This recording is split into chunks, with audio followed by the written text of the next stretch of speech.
Baik, Assalamualaikum warahmatullahi wabarakatuh. Perkenalkan, saya Rizky Aulia Putri Ahmadi dengan NIM 24103181 dari Program Studi Sistem Informasi C Angkatan 2024. Hari ini saya akan membahas mengenai analisis manajemen pengadaan distribusi dan transportasi menggunakan studi kasus perusahaan retail modern Alfamart, yaitu PT Sumber Alvaria Trijaya Tbk. Nah, tujuan dari video ini adalah untuk memberikan gambaran bagaimana Alfamart sebagai salah satu gambaran minimarket terbesar di Indonesia mengelola proses pengadaan barang, sistem distribusi, dan transportasinya sehingga mampu menyediakan berbagai kebutuhan konsumen secara cepat, tepat, dan efisien.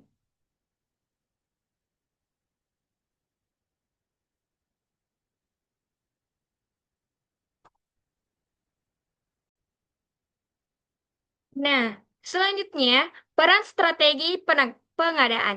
Pengadaan atau procurement di Alfamart memiliki peran yang sangat penting dalam mendukung keunggulan kompetitif perusahaan. Pengadaan berfungsi untuk memastikan bahwa seluruh gerai Alfamart yang jumlahnya lebih dari 18.000 gerai, toko di Indonesia selalu memiliki ketersediaan barang yang memadai.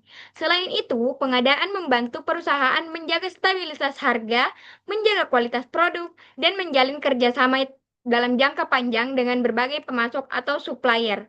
Dengan kata lain, pengadaan bukan hanya sekedar membeli barang, tetapi merupakan proses strategis yang menentukan kelancaran operasi toko sehari-hari. Jika pengadaan tidak berjalan baik, maka stok barang bisa habis, harga menjadi tidak stabil, dan pelanggan beralih ke pesaing seperti Indomaret atau jaringan retail lainnya.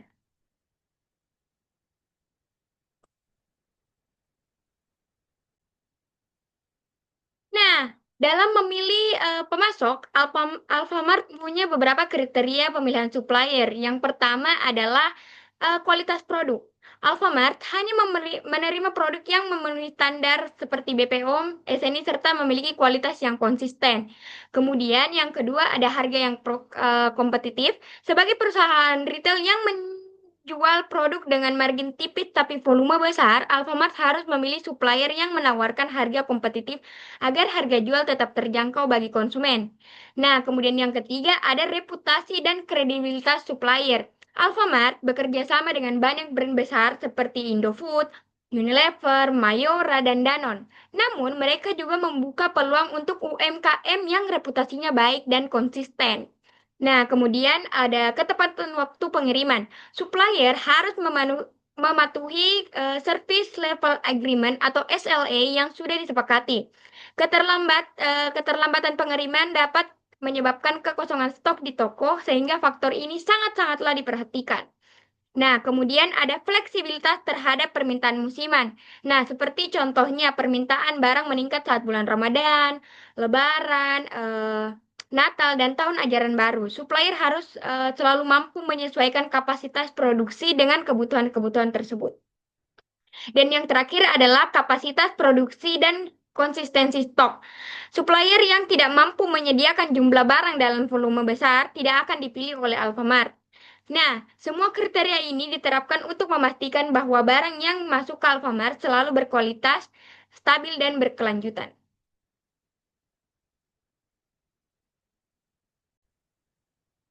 Selanjutnya kita akan masuk ke siklus pengadaan. Nah, di siklus pengadaan ini ada beberapa proses bagaimana Alfamart proses pengadaannya. Yang pertama adalah perencanaan kebutuhan barang. Data penjualan yang direkam dari sistem kasir atau point of sale atau POS di setiap toko dikirim ke pusat data. Kemudian dilakukanlah evaluasi dan pemilihan supplier. Kemudian turun ke negosiasi kontrak atau kesepakatan harga. Nah, biasanya dilakukanlah proses ini seperti mengenai harga, skema pengiriman, SLA, dan syarat pembayarannya. Kemudian lanjut ke penerbitan pure cash atau PO. Alamat mengirimkan PO kepada supplier sebagai instruksi resmi untuk menyediakan barang. Kemudian setelah melakukan PO, dilakukanlah pengiriman ke distribution center atau DC. Supplier mengirimkan barang ke DC Alfamart yang tersebar di berbagai wilayah Indonesia. Kemudian turun ke pemeriksaan barang dan kualitas. Nah, setelah dilakukan pemeriksaan kualitas, dilakukanlah penyimpanan di gudang DC. Nah, dari gudang DC inilah eh, setiap DC memiliki jadwal pengiriman rutin ke toko-toko dari wilayah yang dicakupnya. Seperti itu.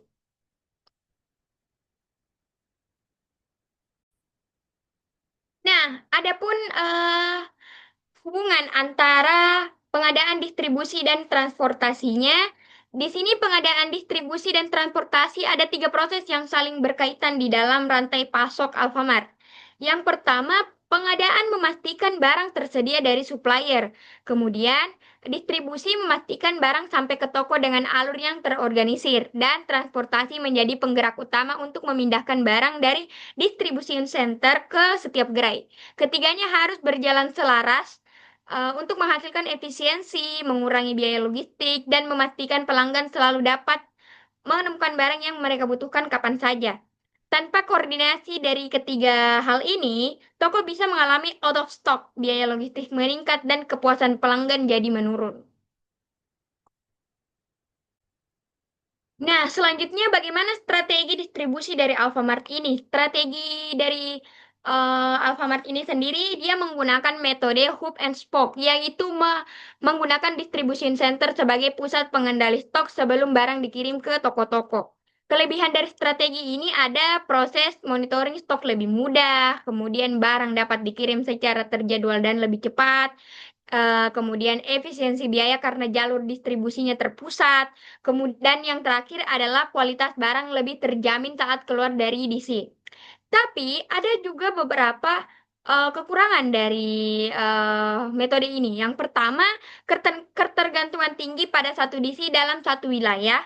Dan yang kedua, jika terjadi gangguan seperti banjir, gangguan server, atau masalah-masalah operasional lainnya, maka seluruh toko dalam satu region dapat berdampak. Dan yang terakhir ada biaya pembangunan dan pemeliharaan DC cukup besar. Nah, selanjutnya, metode transportasi apa sih yang digunakan Alfamart? Jadi, mode transportasi utama yang digunakan Alfamart adalah transportasi darat, terutama menggunakan truk box atau kendaraan logistik. Keunggulan dari transportasi darat ini adalah sangat fleksibel untuk menjangkau lokasi-lokasi toko, baik yang ada di perkotaan maupun pinggiran kota. Kemudian yang kedua, ada jadwal pengiriman dapat disesuaikan berdasarkan kebutuhan. Dan yang ketiga, ada biaya relatif lebih murah dibanding jalur udara atau jalur laut. Nah, yang terakhir ada cocok untuk pengiriman barang dengan volume besar dan frekuensi pengiriman yang tinggi. Tapi, eh, transportasi darat ini juga punya semacam kekurangan, yakni yang pertama ada resiko keterlambatan karena kemacetan. Kemudian biaya operasional meningkat hingga jika harga BBM-nya naik. Dan yang terakhir, keterlambatan dapat terjadi jika kondisi jalan buruk atau cuaca tidak mendukung. Transportasi udara atau laut jarang digunakan karena tidak sesuai dengan kebutuhan pengiriman harian dan jangkauan toko yang tersebar.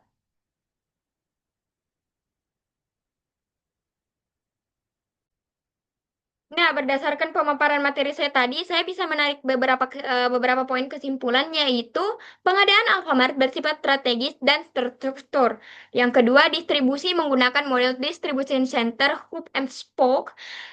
Kemudian, transportasi darat adalah yang paling efisien.